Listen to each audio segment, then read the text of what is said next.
ہر فرض نماز کے بعد دو دعائیں ہیں جنہیں نبی کریم علیہ السلام نے زندگی بھر کبھی نہیں چھوڑا۔ ہر فرض نماز کے بعد دو دعائیں ایسی ہیں جو حضور نے ہمیشہ مداومت سے پڑھی۔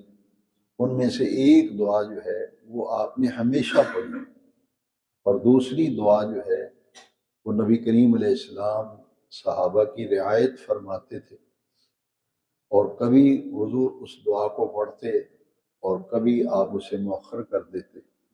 وہ دو دعائیں ہیں، اللہم انت السلام ومنک السلام تبارکت یا ذا الجلال والاکرام۔ حدیث شریف میں اتنے لفظ ہیں۔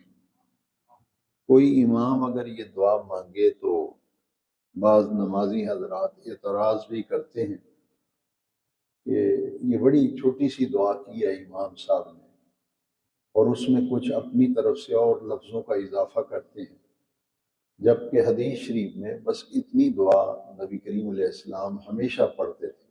تو ہمیں بھی چاہیے کہ وہ الفاظ جو حضور کی زبان اقدس سے ادا ہوئے انہی کو ادا کرنے میں خیر ہے، انہی کو ادا کرنے میں برکت ہے۔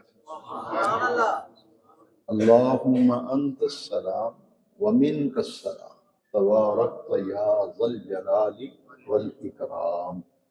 دوسری دعا جو ہے یہ حضور کثرت سے پڑھتے تھے، اللہم انا نسألک العفو والعافیہ والمعافاة الدائمہ فی الدین والدنیا والآخرہ۔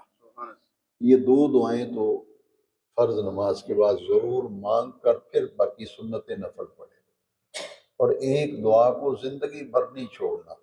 ہر نماز کی پوری نماز جب مکمل ہو جائے یہ دعا بڑی جامع ہے، ربنا آتنا فی الدنیا حسنہ وفی الآخرۃ حسنہ وقنا عذاب النار۔ یہ وہ دعا ہے جو نبی کریم علیہ السلام جب بھی کعبۃ اللہ بیت اللہ شریف کا حضور طواف فرماتے تو حضور ہر طواف کے چکر میں رکن یمانی سے لے کے رکن اسود تک حضور یہی دعا پڑھتے تھے۔